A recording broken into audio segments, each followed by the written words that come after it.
So welcome, Dave Mattis, to the Berks County Rock and Roll Hall of Fame. Thank you for being here. My pleasure. Yeah, happy to do it. You play with the band Cloud Party? Currently, yeah. And you are a bassist, but you also play other instruments, is that correct? Guitar mostly. Okay. Yeah, my whole, everything started with guitar. And then I sort of, with the bands I've been in over the years, a couple of them, there was always a need for a bass player and too many guitar players, so that's basically how it ended up, yeah. How long have you been playing? I've been playing guitar. We all got guitars in the neighborhood in Sinking Spring since, so we were 15, 16, something like that. Okay. So where would that put me? Maybe 78? Something like that, yeah. Great. 77, 78. We all just decided to get guitars. And there was a little music shop down the street from our house called Charmin's Music. And that's where, we took a couple lessons. We bought these really crappy acoustic guitars. And I'm the only one that out of that group that really stuck with it. Yeah.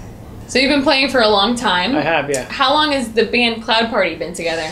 Wow. Gosh, I wish Jim was here to back me up on this. I'm going to go with, he's been playing with Mark Steffi, the guitar player, I think he said for 20 plus years. And I've known Jim since high school. He graduated a year after me, which would have been 1983. So he and I have been playing in different iterations since then, but I'd say 20 plus years for Cloud Party, and this is actually my second stint in that band. So I was with them for 12 years or something like that, and then left for a while, and then they needed they had an opening, and I'm like, yeah, let's do it, and then they slowly drug me back in. Sure. So, yeah. Has the musical style changed over time, or has it kind of stayed the same? Well, Cloud Party really has kind of stayed the same. It's just very, straightforward rock. It was, for the longest time, it was just original music. It was Jim's, Jim Speece's original songs, and we would, record and sing backups and help. We got some writing credits at some point. He's probably put out like 5 or 6 albums at this point, yeah. Wow. But lately, and one of the things that drew me back in is that they were starting to morph into doing some more covers, which is something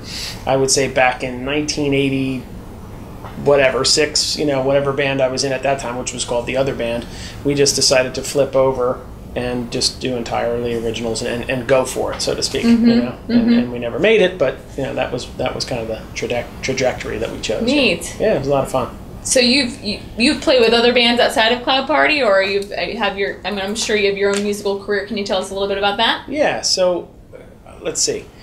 You go through that whole high school thing where you're just playing with anybody and everybody. I had a really good friend named Rick Gear, who was a great guitar player. He's the one that I kind of used to just tag along with, and I learned so much from him. His brother played drums, so that's kind of where it all started. Then you start to get in these other bands and start to do covers, and so I was in a band then called Small Wonder. Okay, and they've been around, they're not around anymore, but there was, again, a couple iterations of Small Wonder, but I was one of the original members, and here again, I'm a guitar player, but I got, roped into playing bass, and we were a 3-piece at that time. So that Small Wonder was Grateful Dead, Stones, Dylan, Neil Young, ton of Neil Young, and that was actually a blast. And then at the same time, I had this other group of friends, Jim Speece, Don Himlin, Mike Capalla, and we formed a band called The Other Band because we were doing this other this crap in Don's basement, which we still do, actually. We still just get together and just improv. So then we formed a band called The Other Band. And we were covers all the way. We did U2, In Excess, The Romantics, God, it's Sure. stuff but we did a lot of U2.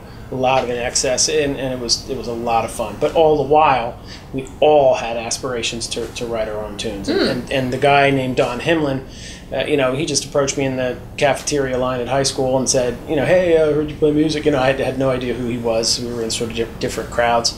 And I'm like, who's this guy? Like, what the hell? So I went to his house and we started writing songs, and I had no idea that you could even do that. You know what I mean? Doesn't that sound silly? That you don't even know if you can write a song, but that's how it happened. So we started writing songs. So, and again, we had this, I had these two bands going side by side, and they would conflict from time to time, and the one crowd thought the other one was crap, and I was like, whatever, you guys. But at some point, I then left Small Wonder and decided to go full-time with The Other Band, and then at some point after just a few years of doing covers, we decided to flip over to all original. So And we just kept writing songs and recording albums at every possible chance that we could. Great. Yeah. What would you say is your like favorite musical style, or that you like to? Well, you that I like to play. I guess it's just, it might be called, alt rock at this point. That's just kind of what, I guess if you had to classify it as a name that people would recognize. It's not, straight up like, 38 Special rock. It's not country. It's just original, organic, rock and roll. Yeah. Yeah. Do you have any groups or musicians that heavily influenced you in your life? Well, U2 is one of my all-time faves. Yeah. And the other one would be, The Dead. So I kind of walk in a couple of different worlds musically. I really do. Yeah, because I was a Deadhead when I was a younger kid, because of my brother and all my friends, and just totally got into that, and could fall back into that in a heartbeat. And I think it reflects in my bass playing, actually, because I'm a guitar player. I play it's almost like lead bass, you know what I mean? So I'm not very good. I mean, trust me. But that's, I think, what is responsible for my style, Sure. So Dead, U2.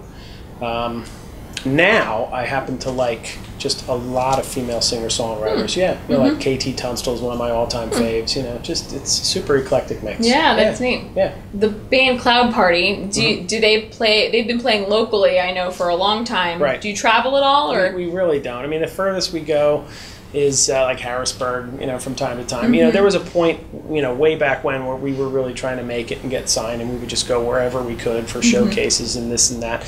And, we all just sort of, kind of kept getting older and having this responsibility and that responsibility. Sure. Yeah, and it just becomes really, really hard unless you're going to be totally devoted to it. So we played, like last weekend we did the Rockin' for Red K event. Yeah, we have, we're playing the Fall Fest at West Reading.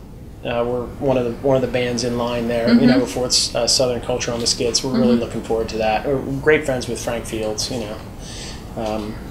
and he's been a big influence in the local music scene. He really has, he really has. He's just stuck with it. He's persistent. He just won't let go. I just love it. Yeah, he's a pleasure to talk to and work with. Yeah. When I was growing up, I was one of the things we would do, we would go to Heaster's Lanes, and I think he would organize a lot of those shows. Right. And then there was one show that we played in Blandon that was like at a park, and Cloud Party was there. And I remember I was probably like 16. Boy, do I wish I could tell you what that even was in Blandon. I can't. Blandon, there was this Maiden Creek or something. It was like the Maiden Creek Park.